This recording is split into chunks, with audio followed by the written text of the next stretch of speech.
I want to take a deep dive a little bit later into the movie in which I see the film poster in the background, the arrangement. Yeah. Watched it last night. A lot of fun, a lot of things I want to discuss. And I'm kind of like having a hard time not even getting right into it because I'm a guy that's originally from the East Coast area. I love the Philadelphia area. And I know the locations where you guys shot a lot of those scenes. Really cool. I can't wait to talk about it. But, guys, what have you guys been doing to keep yourself busy? We live in crazy times nowadays. For me, it's music, it's television, it's sports, it's family, golfing. I'm a shitty golfer. I just took it up. I'm terrible, But what about you? We'll start with you, Andrew. What have you been doing, man? Watching a lot of good TV. We were just talking actually the other day.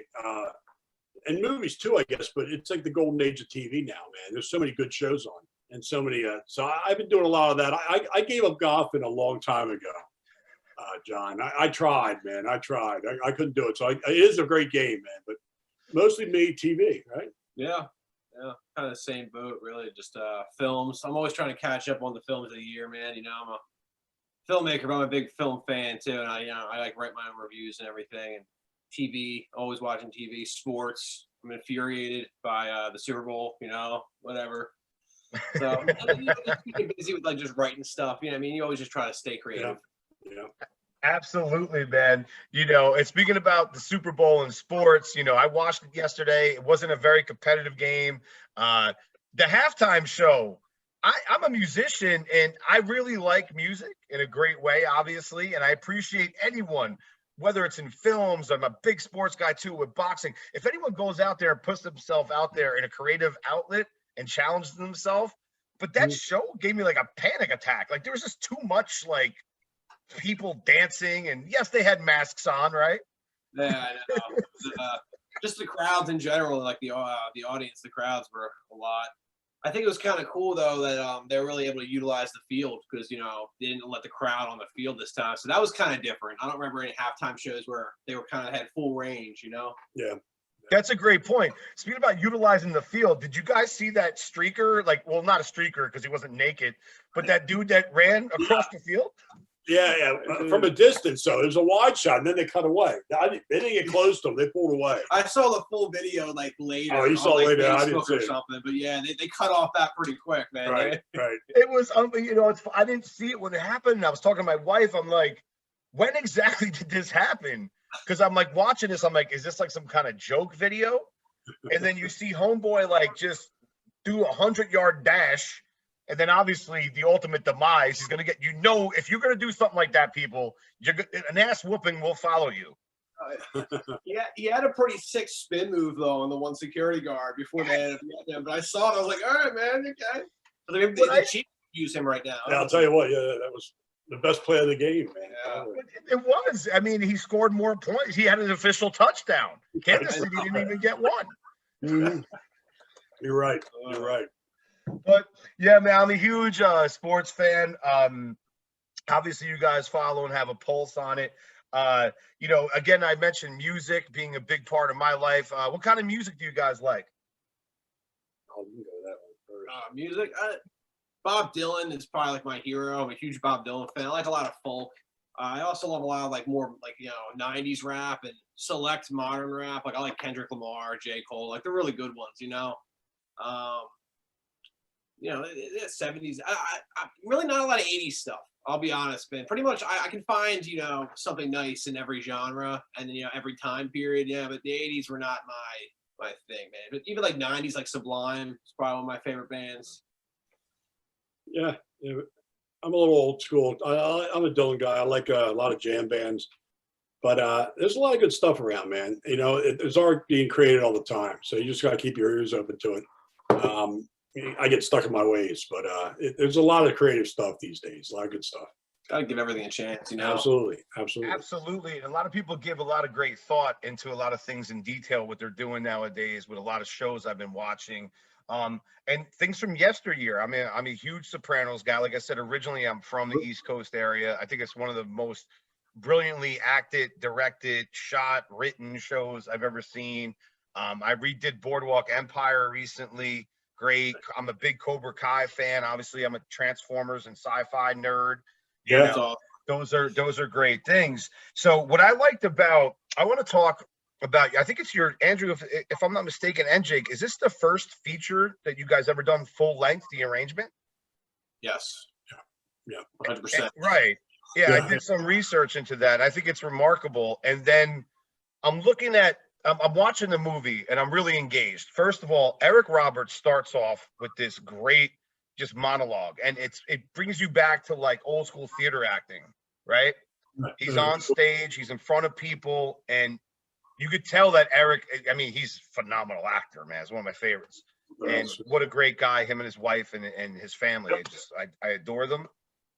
So when I'm watching that, I was immediately brought in. And then I'm figuring out the movie. You got this mystery thing going on. So before I don't want to give too much away, because if people have not seen this film yet, I don't want to spoil it for you. It's a mystery, and I want people to figure it out. But if you guys want to share anything, by all means, what brought on this conception of this film? Because it's a very unique and very mysterious movie. So that the concept came from my wife saying that I was looking to write a screenplay, and she said, "You know what I find interesting? What happens to people who sold their soul to the devil have to give it up?" And I was like, "Wow, that's kind of cool." I haven't heard that. I mean, it's been, everything's been done, but I'm like, I haven't heard that much. So I kind of wrapped it around that story. And I wrote the script about 20 years ago when Jake was much younger, 8 or 7, 8. Yeah. The original script, and he helped me rewrite it to what it was today. But yeah, it kind of drove me from it. It drove from that, and the spine of the story pretty much was always around those 6 murders. And then you kind of started thinking, how do we tie that together? And cops see murders more than beauticians or accountants. So the next thing you know, it's the cop mystery. So you kind of weave those 2 stories together to make it plausible. So that's where it came from. And Eric's character he kind of hit it right with the showbiz guy. It's like a theatrical Tony Robbins, even like a TED Talk guy. Just that kind of slickness, man. Yeah. So yeah, and he nailed it. He walked out, owned it. He did. Man. It was a lot of dialogue, and he just owned it. It was really good work. Yeah. Right away, you get invested. The first scene, it's just very interesting, and it grabs you. Right away, it's very compelling, and it makes you like, okay, where is this going? This is a lot at once, but it's a good amount of a lot, because I think you need the right actor to do something like that. Someone that has really good delivery, someone that has really good conviction, someone that's got really good swag, charm, personality. I'm watching this, I'm like, oh wow, where is this going, man? And then we get to Philly, and I'm like, oh man, that's the museum that Rocky run up the stairs at. Did you guys ever do that? Because I did that stupid shit like everyone else. You always get down there. You got to do it. You walk by there, you have to do it. Yeah. Hey, homage, Absolutely. You gotta run up those stairs. I remember I was dating many years ago. I was dating someone that was going to college. She was going to college in Philadelphia, and I'm like, because I'm like, holy shit, that's the Rocky Museum. I hit the brakes. I'm like, I hit the hazard. She's like, what are you doing? I'm like, I'll be right back. Absolutely. Get my ass up those stairs right now. Actually, a funny story of Brittany Amber, who played Amber in the movie, and she was incredible. Great job. She did a phenomenal job. And she, when she flew in to Philly, it was a Sunday night, and a guy on our crew, or actually our cousin, my nephew, James, picked her up, and the first thing she wanted to do was get a cheesesteak, right? And she wanted to go see the Rocky statue in the art museum. So she did the same thing too. So no, it's what you do when you come to Philly, and you got to. Did you get all the way like full blast when you go up to the top of the stairs? Because it's not easy to do. It's a lot harder than it looks. I've done it one time. I've done, at least one time, but yeah. Long time ago I did it, and yes, but it was a long time ago. So we get into the meat and potatoes of the first act of the film, which I found very interesting. I like the chemistry between the 2 leads that we see right from the beginning, the detectives. I was watching this because I know this is going to be a mystery type of thing, but I didn't know much about it. Like, I didn't want to go into it knowing too much. Like, I want to try to figure this shit out for myself. You know what I mean? So I go in there, And I'm like, I know it's a murder thing. That's obvious with the thing with the supernatural with the photos. We'll get to there in a moment. I don't want to jump ahead. But I'm like the mustache guy, he's very suspect. But I'm like, that's like, it's too obvious, right? I like that you feel that way. Yeah, I like cool. that. Danny Donnelly is Harry Frick, the mustache guy. We joked about the mustache all the time. Man, it's a great mustache. It's incredible. And he owned it. And Jennifer Kay played Jessica. Yes. So that's the two leads. Yeah, I always joke about his mustache getting like a supporting actor nomination. You're right. For the film. Another credit. Absolutely. It's like a co-star. Like, I felt bad. I just, he had to grow that. And, we shot over a period of, 2.5-3 months, intermittently, certain days. And I mean, I just felt bad he had to wear that thing around, just his normal life, just carry that thing around. He did it with honor, man, and he's and the mustache is a lifestyle. Like, if you wear that thing, like, you're saying, hey, this is me. This is what I'm throwing out there to you. You are truly being your true self. That's kind of cool. You gotta commit. It's a lot of courage, man. It's a lot of no half measures. No half measures. Not with that. No half measures with the mustache. You go all in. You know what you're getting into. The same way the guy ran on a football field. He knew an ass whooping was coming. He did it. You wear a mustache, and especially if it's just like a clean shaven face with an emphatic like mustache that's thick and heavy, like a Tom Selleck. Like you gotta stop and look at the mustache. Yeah, and that was a big deal. In fact, that was funny.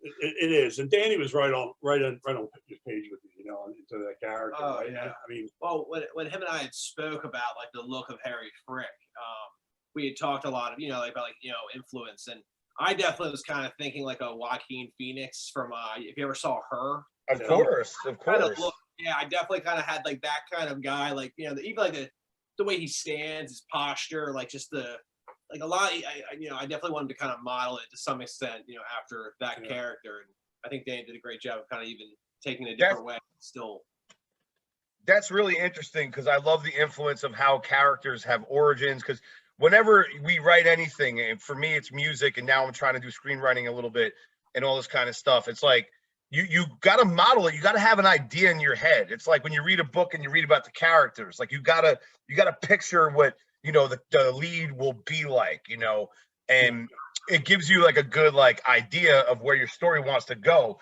I also want to talk about the camera work in this film before we go into the midsection of this movie. Great camera. Like, who did this? Like, because it was amazing. It was our DP, Brian Keenan.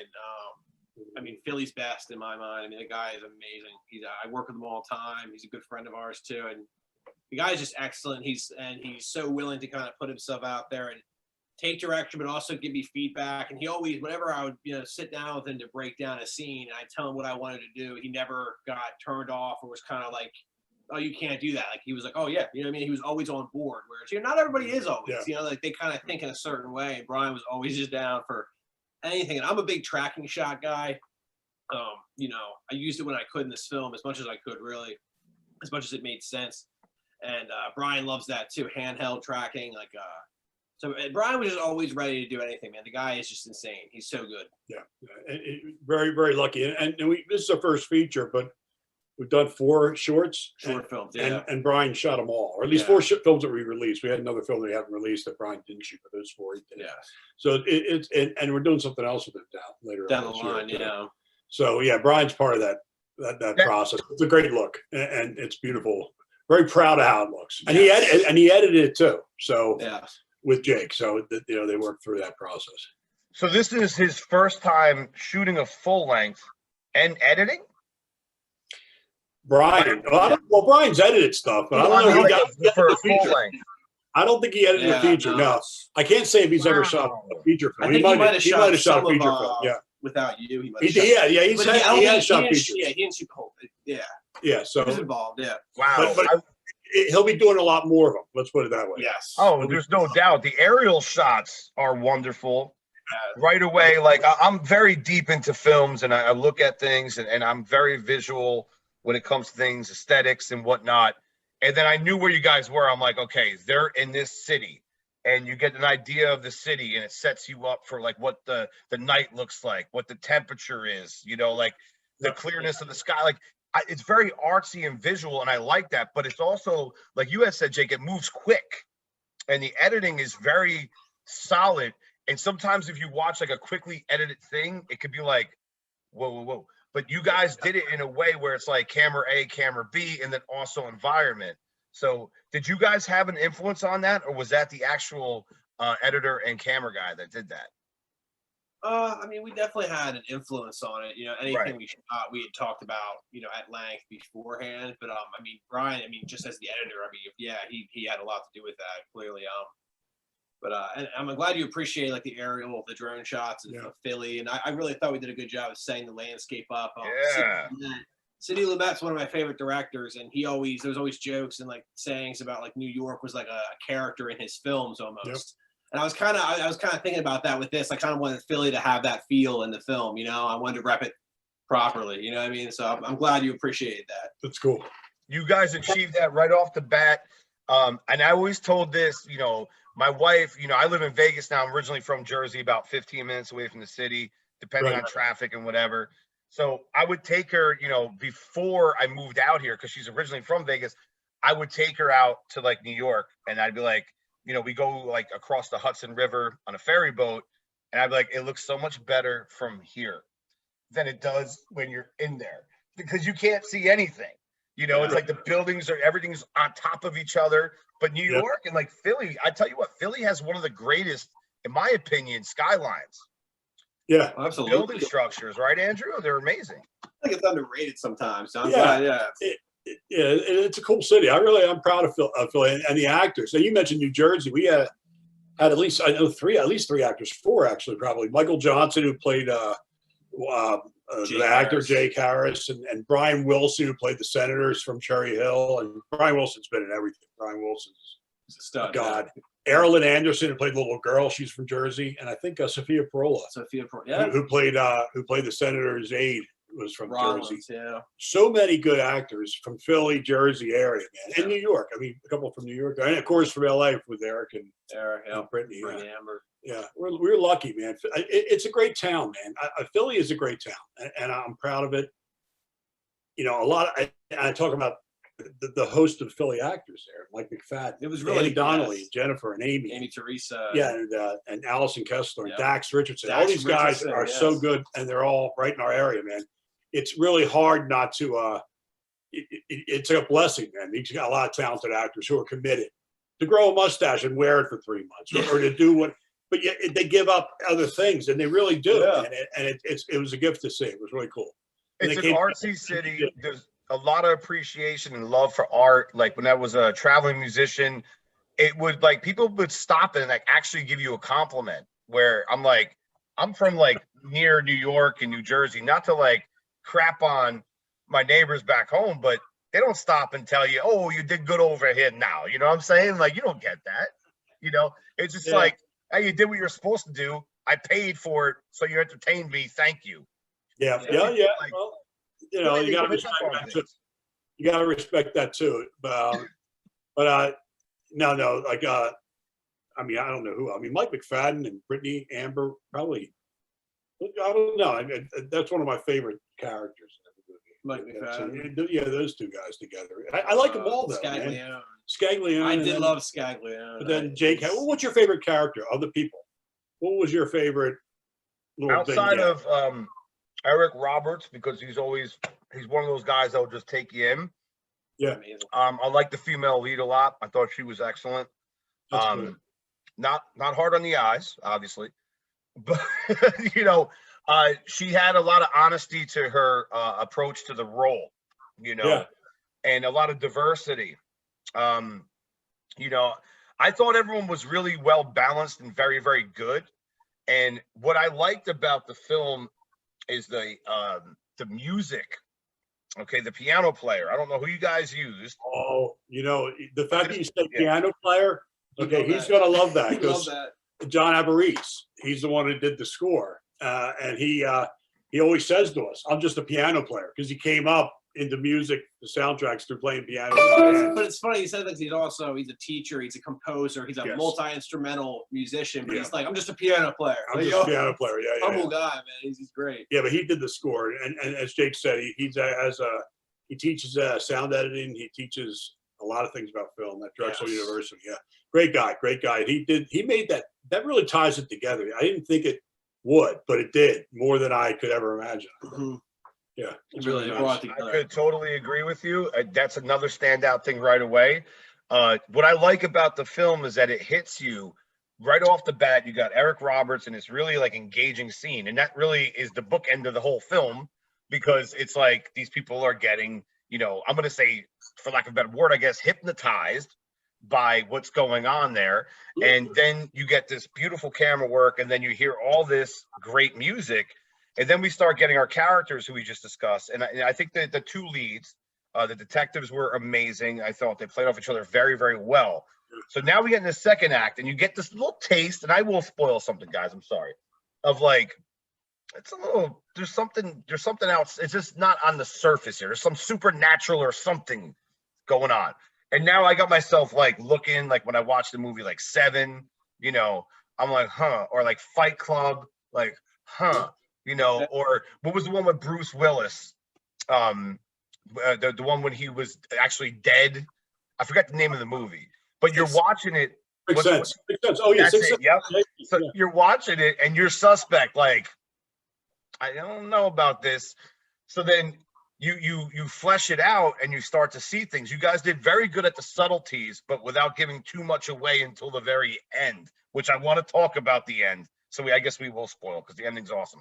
So what was there's got to be a lot of trick with continuity to write something like that. So whoever wants to take this question, what was it like to write a mystery? Oh, start with you. The whole idea, it really was, it started from like what happens when people who sold their soul to the devil have to give it up. And then you wrap around a cop thing. But the idea is you don't want to point at it necessarily. You want it to be there, but you don't want to point at it. So the idea is to point at something else. Or is it, and are these two talking? And that was the idea, to always kind of give the audience a person who could potentially be the bad guy. Oh. And you had Harry, you had Jessica, you had Dax, or not Dax, but Devlin, Dax Richardson, maybe Captain Murray. It could have been the waiter. It could have been the. Could have been a porno star. Yeah, exactly. Yeah, it could have been. And the idea is to try and make that as plausible as possible, that people go, yeah, it could, because it seemed natural. And I gotta say, it's the actors really brought it. I mean, it just was. They all were just so. I'm an actor, so maybe I'm partial, but actors just, they all came. We got really blessed because they all came and delivered characters, man. Oh, and Eric, you talk about Eric. I could talk about Eric for 5 hours. I could too. Yeah. Dude, I'm talking about him. Hell of an experience, man. All good. It's all phenomenal. He's like the biggest pro. He's a machine. He's a machine, man. He wouldn't take breaks, dude. I mean, like, and it was one of those things where I feel like a lion tamer. I'm like this normal human being working with this like legend. But it's like just majestic, and he's fucking powerful, and he's out there just killing it. And I'm like, oh my God. Like, and I didn't want to like ruin his mojo at times. So when I was directing him, it was like, slight adjustments here, maybe like, emphasize this, like, but I didn't want to, it's Eric Roberts, man. They Public Greenwich Village and fucking, I'm like, just go. Greenwich Village. Keep their camera rolling and let's just get this guy killing it, shooting up scenery. And he couldn't have been a cooler experience. He couldn't have been any cooler. He's such a nice guy, man. Like I said, I have the opportunity to know him on a personal level, had him on the show couple times. His stepson Keaton Simon's a brilliant musician. Wow, just I've seen Keaton play over here in Philly. Oh my goodness. Yeah. Yo, he's got so much soul and so much like natural. He's just a natural artist and a great guy. Down to earth, super appreciative, in tune with everything. Very smart. And the thing is, I had him on my show twice. We did one where we had him just play some music, like a storytellers.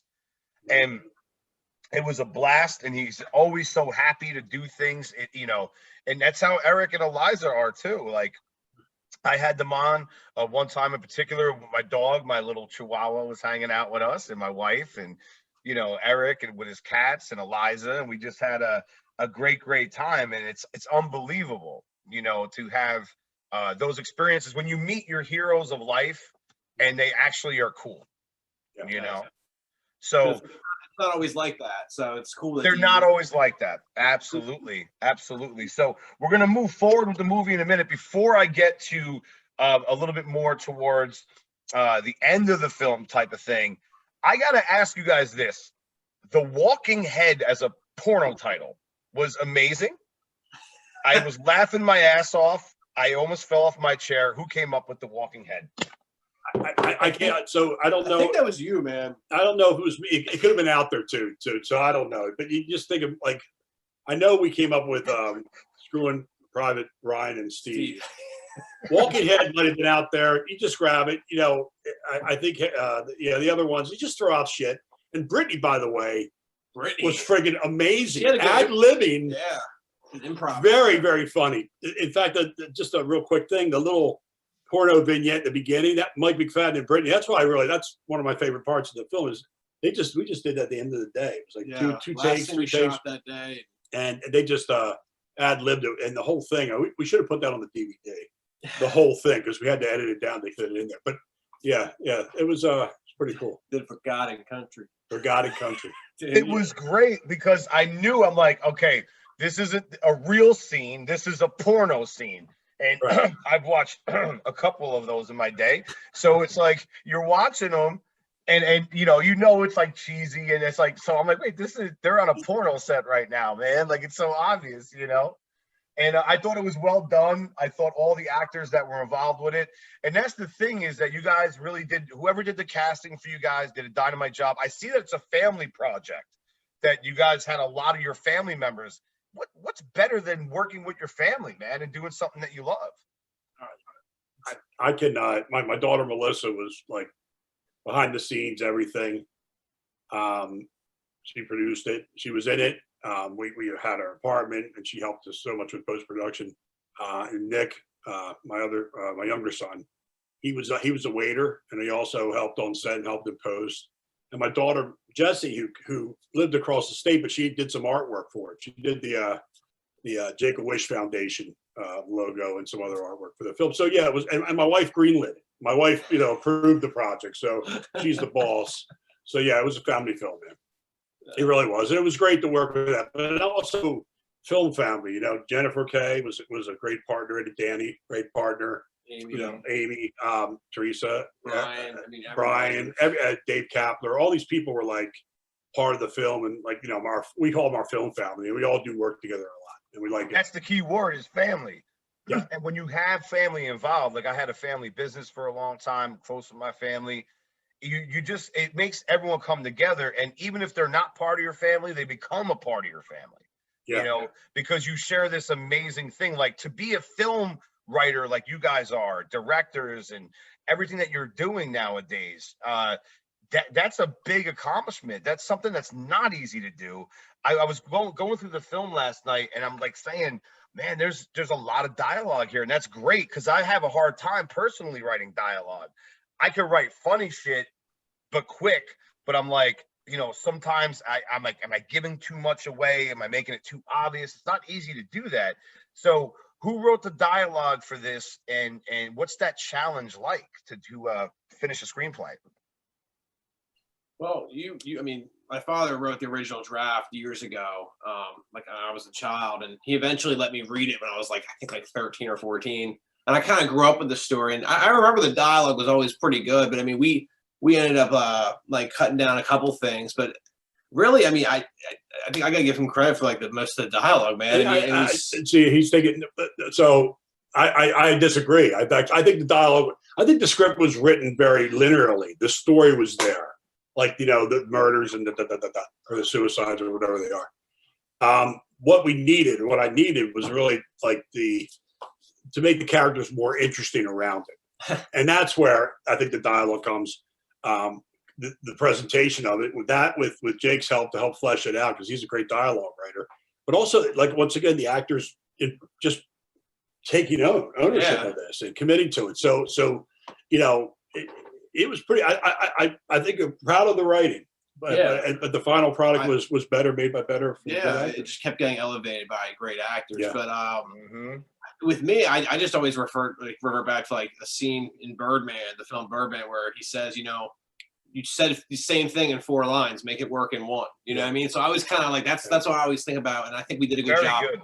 I think we did a good job of just making it, being deliberate enough without not giving enough. Yeah. You know what I'm saying? That's why I brought this question up, because I'm going to get to where we're at now, like mid film, is that you guys give you just a little bit to make your mind work, but not give you all of it, and, you know, not too little at the same time. So it's like, all right. And I like that, because it makes me like, as a viewer, you want to like make sure, like, now you're like a detective, you're picking up paper and you're like, all right, this person said that, they're the fucking killer. You know, like, that's like what you're doing. And I did that last night. I wrote down notes as I was watching the film, and, you know, the first thing I said was Philly, awesome. And then like the movie opens up with Eric Roberts, great. Wow, this is like theater Eric. So I was taking notes during the thing. The thing you guys did with the photography, meaning the pictures that were dropped on people, I thought was very unique. And this is where I was like, okay, now it's obvious. This has to be some kind of sci-fi, supernatural kind of type thing. What the hell is going on? That's a great concept, and I don't want to give too much away, but I'm probably going to do it anyway because I'm a talker. Again, who came up with this concept? I'll let you guys take it, whoever wants to get it, because I thought that was very unique. So that's interesting. So I wrote the script in 2000, and the idea was 24 years. It was a 24-year give your life thing contract. So 24 years from 2000 was like the 70s, you know, with disco and leisure suits and Polaroid pictures. So the idea of the Polaroid came in there because that's what the technology was in 2000. It was the technology you could get to get an instant picture. You didn't have cell phones. So we kept that in there, even though today you can kind of create anything, but the Polaroid made it feel like it was more of a tangible thing to hold on to. Absolutely. And change and just be there and be this like pain in the ass for Harry. Yeah. Right? So yeah. But so it was created originally, but it was adapted to present itself best in the story. Yeah. Which you do a lot of that. You do a lot of adapting of things. Oh God, yeah. Yeah, you work with you keep on working with what you have and shaping it as you go along. Yeah, if you think anything is like set in stone on the first day of production or shooting, I mean, you're I mean, some things, but a lot of things is smooth out. Yeah. You figure, okay, we're gonna do this instead. I think, you know what I mean? You feel things out, and you're like, all right, you gotta adapt. People have good ideas, and you're like, go with it, man. Of course. I love how you guys, Andrew, you mentioned, and things that are tangible, like, and then because you could relate to it, you know what it is, number one, and I think on the cinema, on the screen, it looks way better when you have something that's not like a digital, like someone's holding up an iPhone, like, hey, look at this. It's you got a photo, you got something in your hands, even with like music. For me, I loved records and CDs and tapes back in the day because you got like liner notes. You get to read who the producer was. You get to read who the artist was, the lyricist, who the whole company was. Nowadays, you download something on this stuff and all you see is the picture and you put the headphones on and there's really no attachment to it, unless you really give a shit. And so it makes it more like, I think there's more cinematic appeal. I mean, if the guy was just like leaving like cell phones on victims, or like printed out like pictures, same. You gotta have the Polaroids. Yeah, it's actually cool that the Polaroid made it and that we decided to keep it there because you're right. I think it gave like a sense of nostalgia too. I think, and it was all more cinematic and. Yeah, I'm with you there, man. Yeah, like the albums and even books too. Like I see people with like downloading books on like their digital devices. Like I can't do it either, brother. I can't do it. I need a book in my hands, man. I can't do it either. So I want to talk about sins because there's a great, I think, in my opinion, as a viewer when I was watching this, is that the people that were selling themselves over to Eric Roberts' deal had committed some sins, right? Am I wrong here? Yeah. Well, yeah. I think selling your soul to the devil You're Right. committing a sin. That's a sin, right? And then once you do Absolutely. that, you're kind of pretty much in his boot camp. What are you gonna do? Go back? You know, so then now the next thing he wants from you, he's going to get. So it's like once you do it, you're kind of there. Yeah. That's kind of like what I was alluding towards, and because they have to sign the contracts in blood. Yeah, yeah, and that was that's kind of the old lore thing, just to kind of give it that little quirky feel, which I thought was a great job by you guys. I thought that was excellent. That was one of my highlights of the film. When we get to like that third act area, and then we start to see things from the past to bookend the film, and then all the stakes are rising, so you're getting your climax and all that kind of great stuff. Very artsy with the blood, with the signing. That was amazing. I was like, oh, look at this. And when they're all sitting there and all the characters are there pretty much, and you see, the detective come in, and you're just like, oh shit, what's gonna happen here? Like, and you're watching, and Eric's doing his spiel. This ending, if you're comfortable, guys, discussing this ending, at this point, I've released so much during this interview, but it's almost impossible not to. And it also ties into the fact that what I was saying, it's like when you write and you're doing that, how do you not, leak things? So I apologize for too much leakage if people want to see the film. But I have to ask you guys about this great ending. So let's talk about it, please. Go ahead. Sure. So ask specifically what you want to hear. Well, specifically, how did it come about, and what was the message that you guys were sending there? Because what I like is that there's multiple different ways you could perceive this. And this is where it's like a mind fuck, because you're like, the whole movie, you're trying to figure it out. I'm like, oh, okay. Oh, that's what it is. Wait. So it's like one of those things that really makes you as a viewer. It's like when you read a book, you have to put it together yourself. Yeah, which I think is very cool. I know that, and thank you. And this is something we talked about. The idea. I think the theme of the film to me is like, we want shit in life. We want stuff in life, or we think we want shit in life, and we're willing to do anything to get that. Sometimes, like hurt people close to you, to get that shit. And then, but love conquers all. Yes, So, right. the first part, if we do that shit, we do it for ourselves, maybe that's not so cool. But if you do it for love, maybe it's okay. So that's my thought. Yeah, no, that was kind of always, I think, the idea in my mind. Even when I read it when I was younger, I think that's kind of where I thought the message was, Yeah, I mean, it's a weird world, man. It's fucked up and it's good in some ways, right? It doesn't, absolutely. Yeah, black and white, so. That's how I feel about pandemic. I mean, it's like, it's a weird world. It's fucked up. Like you said, like, I love that I'm connecting with people like yourself. We have time on our hands. I think everyone has a better, excuse me, the majority of people have a better grasp on, what life is, and it's short and it could be taken away from you. And so appreciate your neighbors. And yeah, I'm going to sound like a hippie because I'm, that's kind of like my mentality. I'll look at my window and be like, oh, look at that tree, and I'll stare at it. It's fine. So you're embracing things and all that kind of stuff. And, it gives us the opportunity during this time to be creative, write more things, interact with people, catch up with old friends, like, and have Zoom meetings. Me and my buddies, we get hammered and we talk about the weirdest shit. And my stepdaughter's like looking out the window. She's like, what the fuck is going on? And I'm like, go away. You can't hear this.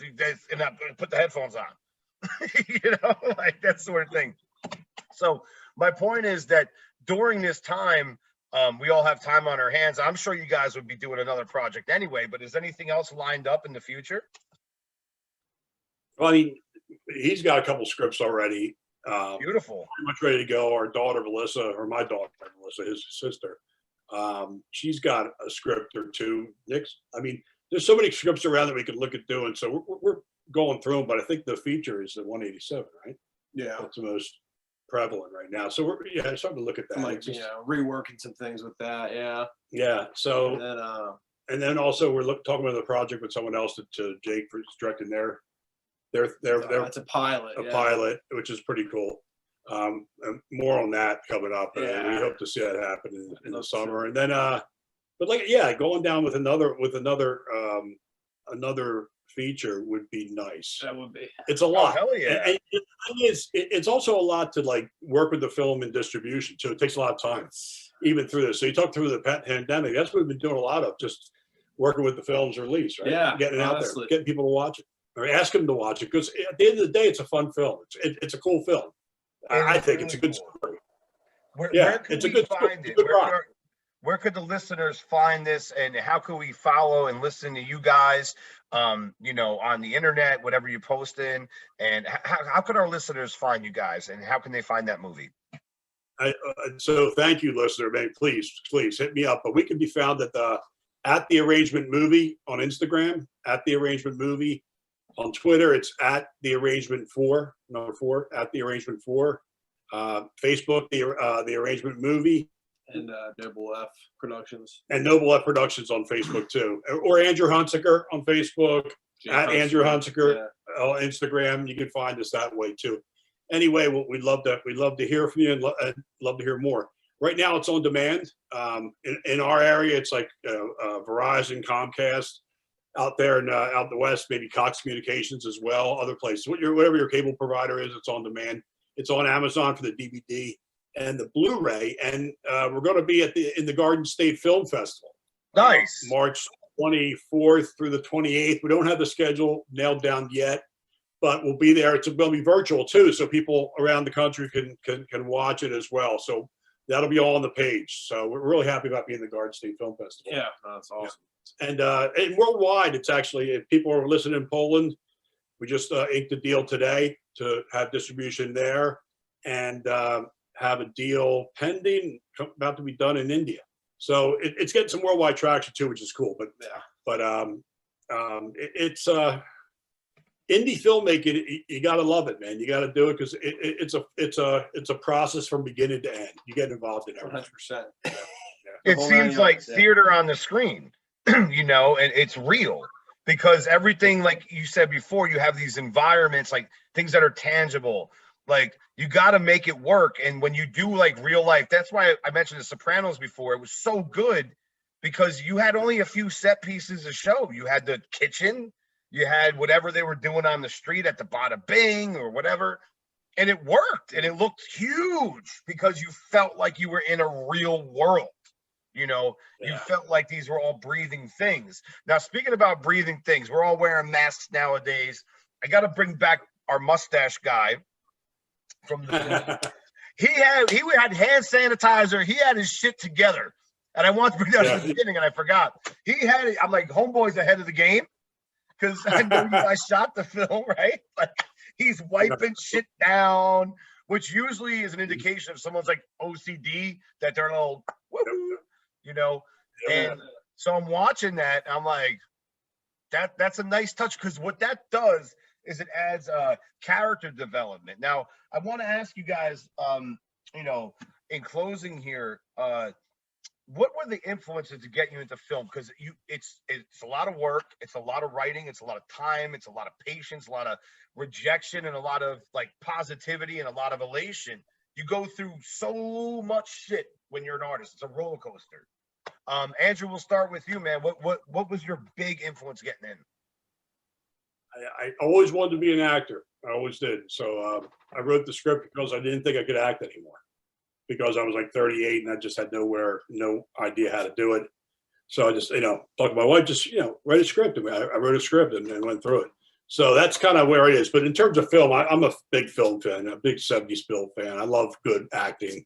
I love good writing. So that's where I kind of come from. But Jake has a interesting story. Yeah, when I was a kid, I think probably John Carpenter in the film Halloween. I actually, don't tell anybody, but when I was like 8, I think maybe, I actually made my own maybe even younger. I made like my own homage to Halloween. Yeah. And like I played Michael Myers, and I remember like we the whole family did it. And that was kind of when I, looking back, like I think it makes sense that I wanted to be a filmmaker. But from there on out, man, horror was always my thing. And then I think when I saw Pulp Fiction, I saw the way Jules Winfield and Vincent Vega spoke to each other. I was like, dialogue's interesting. You know, writing like the way people talk, like characters, and then I think I gotta like, you know, give a lot of credit to Tarantino just for influencing me. Yeah. You know, and there's so many people, man. But you know, with this film, I think David Fincher, like you said, Seven, Fight Club, at least for the look. Yeah, Seven's a big influence on this film. So, Big, yeah, big man, fan. a lot of Yeah, no, day, dude, that was spot on. spot on. Spot on, bro. Seven's like, yeah, absolutely. No, homage, whatever you want to call it, borrowing, whatever you want to call it. And a couple other ones, really though, like Rosemary's Baby, if you ever saw that, for the weird of course, yeah. And Angel Heart, Mickey Rourke, Robert De Niro film. And then a couple other ones too. But yeah, you try at Sixth Sense. Talk about Sixth Sense. The twist in Sixth Sense was kind of the idea too. A little bit Try like and get Usual the twist. Suspects too, I think. Usual Suspects. Yeah, this is why I brought all this stuff up, especially with the dialogue and stuff like that. And you mentioned dialogue. Kevin Smith, you know, did Clerks and Mallrats, and his dialogue, like they'll just talk about nothing. And then remember the scene when, like, you know, he's painting his girlfriend's fingernails and she's talking about blowing 37 guys over her life. And he's like, try not to suck any more dicks on the way back to the car or whatever. I love it, dude. I love Kevin Smith, man. Yeah, he's something else. He is. I'm looking forward to Clerks. Clerks 3 is coming up, I hear. I can't wait. I heard about that. And I always tell my wife, like when we're watching movies like this, even ones I've seen a million times, I'll just look at her and be like, who writes, like, where does this come from? Like, you know, like, and so that's what I try to do when I write. You know, I want, because I'm writing something like a martial arts film that's kind of serious, but I want to have fun and character and charm. I want you to like the bad guy a little bit. I don't want him to just be a straight up asshole. I want you to see a different side of a villain, you know? You know, so outside of that, guys, family, you know, Andrew, you've been married a long time. You have 4 kids. Yeah.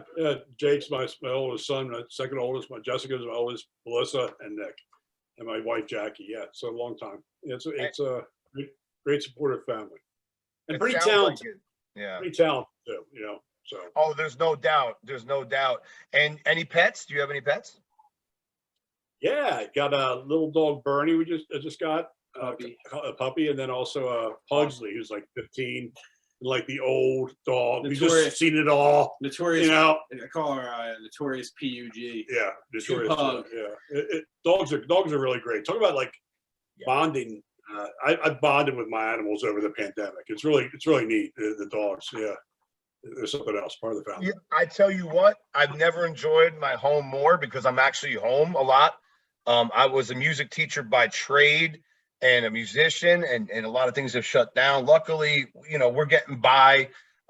You know, things are solid, bills are paid, in other words. But the best part is hanging out with my wife, enjoying all the shit that we had to do our whole lives just to get a nice television or a roof over our head.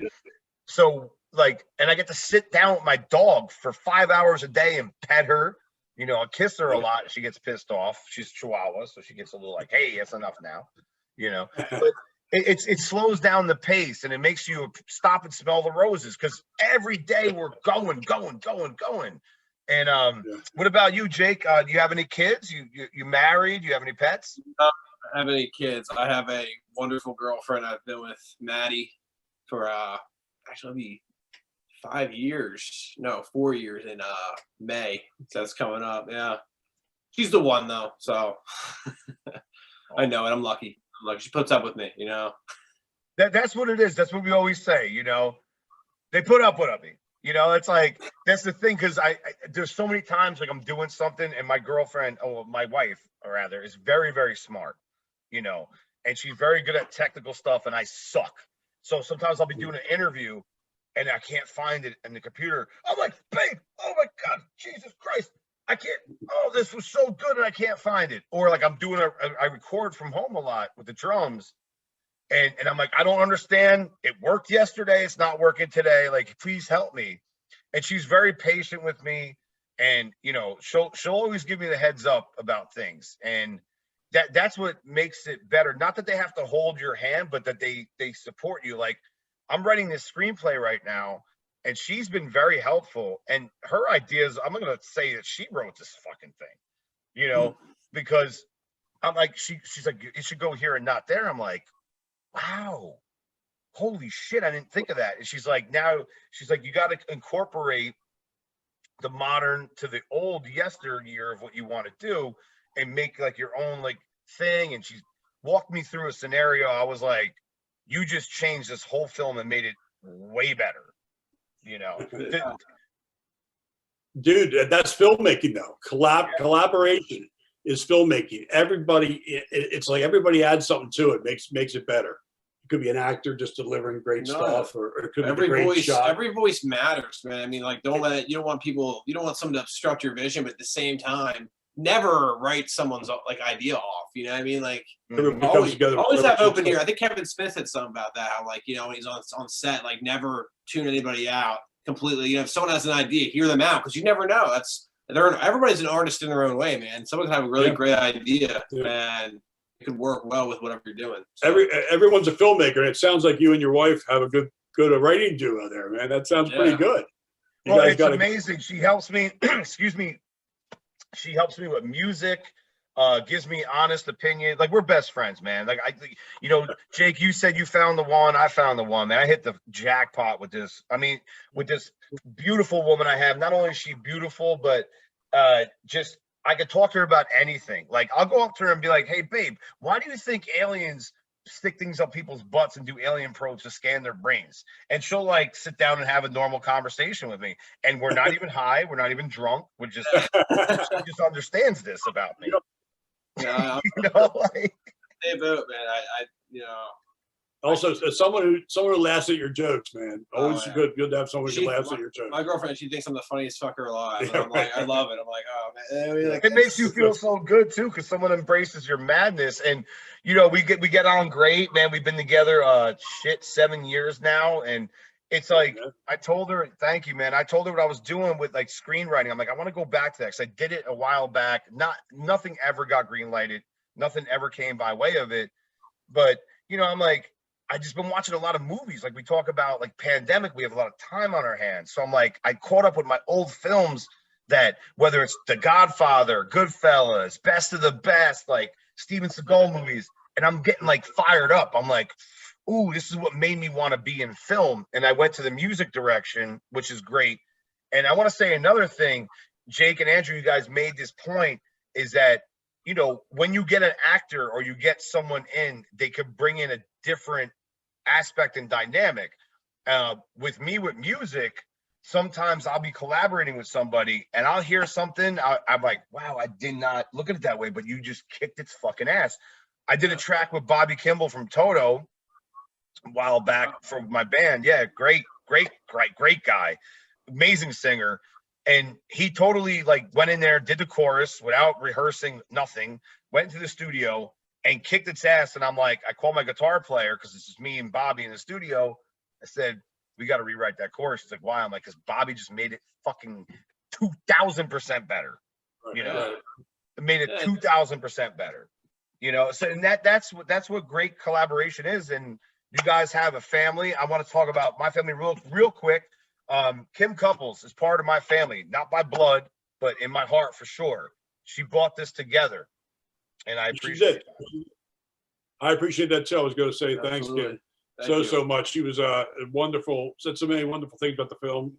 Watched it, got us together, and that's a blessing. I really do appreciate it, Kim. Thank you. Yeah, thank you. Yeah, and it was great talking to you. Yeah, she's an artist. I'm sorry. She's an artist. Yeah. Yeah. It's I'm looking forward to continuing to talk to her. But yeah, thank you too for the time. This is really thank you, man. Watching it too. So I got to tell you, I mean, you know this, you're musicians.